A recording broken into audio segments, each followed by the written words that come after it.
Hi there, this is Exclusive hot.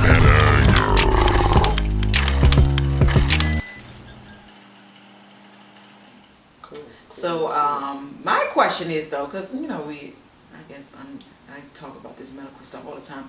I want to know what people are doing because it's not only have schools been closed, a lot of people's jobs are closing and shutting down or telling them to work from home. That's right. You know what I mean? Telework. Right.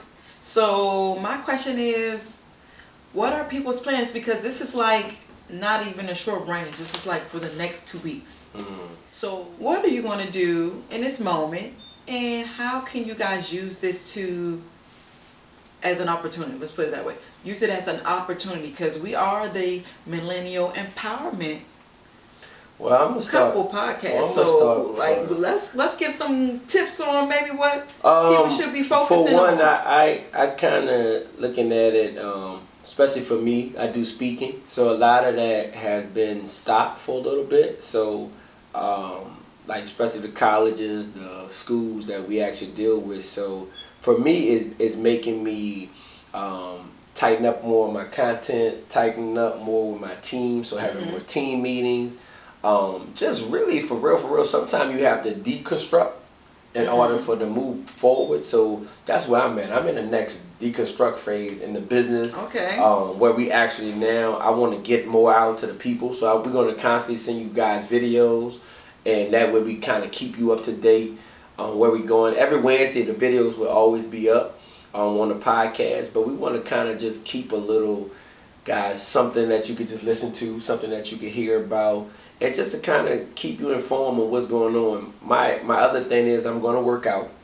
I'm going to make it my routine where I'm actually making that a daily thing. I'm going to try to do 5 days out the week this time. Just maybe simple cardio, simple walking. Again, I'm going to read a lot of books this week. My goal is to try to close a lot of books this week. And it's, for real, I think God doesn't make any mistakes. I think right now it's a moment for us to reflect. The election coming, a lot of these distractions that we might need to lock in and know who we're going to vote on. I think that's a great idea with just having downtime, and I think it's a time to just reflect on what you want to do because it's so many things that are changing every day. I even compare this to when they had the government shutdowns. But of course it affected the government workers the most, but it's just like, when you have this downtime and you just don't know what to expect, the best thing is to bet on yourself. You know what I mean? That's good. Why don't you just bet on yourself? That's good. And whatever it is that's always been burning inside of you, start to explore it more. That's good. It's something that God made you to do. It's something that you love to do. Something that when you do it, it doesn't even feel like work. So I want everybody to do that in the next week. Just buckle down and focus on what is it that I love to do and that I do well. Actually, I talked about that too. And let's try to figure out how to monetize we talked this. About that too. Make your own business. Roadmap.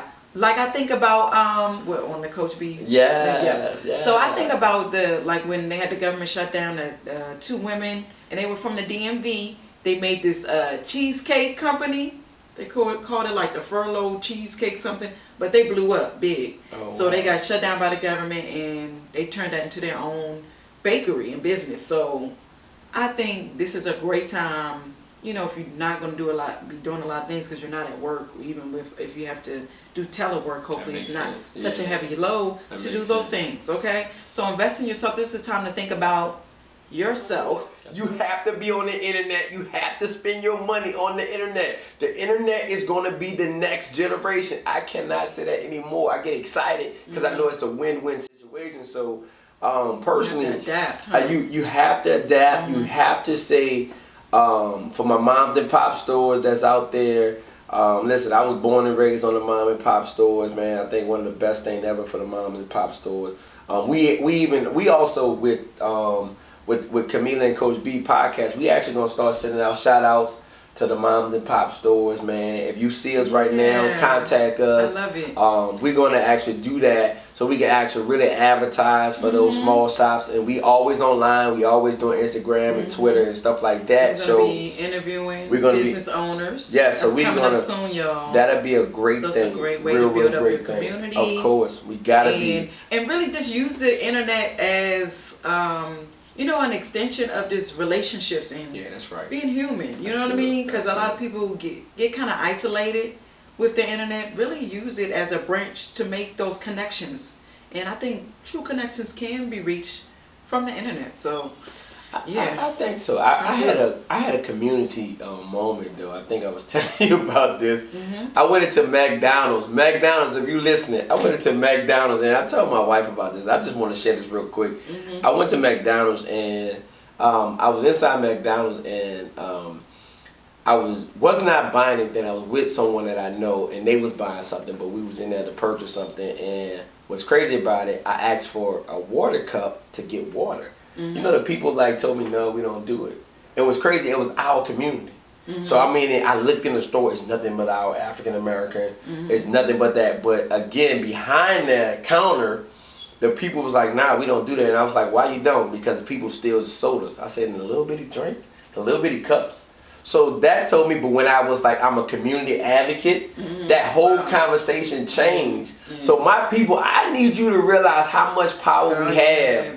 How much power you have. A lot of times, even the employee, I had to tell an employee, like, listen, this has nothing to do with you. I need you to be quiet right now. I need you to get out your managers, get out some people. And also, I want to say something. Twitter, Instagram, and Facebook, I'm back on there. Listen, God, understand. That is the power to get to the CEOs. They on Instagram. They on Twitter. If you're having a problem in the store, go to those people on Instagram, on Twitter, and speak about it. Stop talking to people on the phone. That's not going to happen. What happens is you got to go. I promise you, as a community person, as a motivation speaker, I've realized that people get quicker contact through Instagram, through Twitter, through social media platform. They're there. They got someone that would contact you like this. Trust me, your boy Coach B used it. Ask my wife. You know what I'm saying? But I think we both have. You got to, airlines, man. You got they to. reach back out to you quick. They don't want that bad social media. Public publicity. They don't want that bad stuff coming out. Because it spreads fast. Because a lot of people have similar bad stories often. Man, come on. And it spread like a wildfire. Oh, that happened to me. So, speak and use your voice.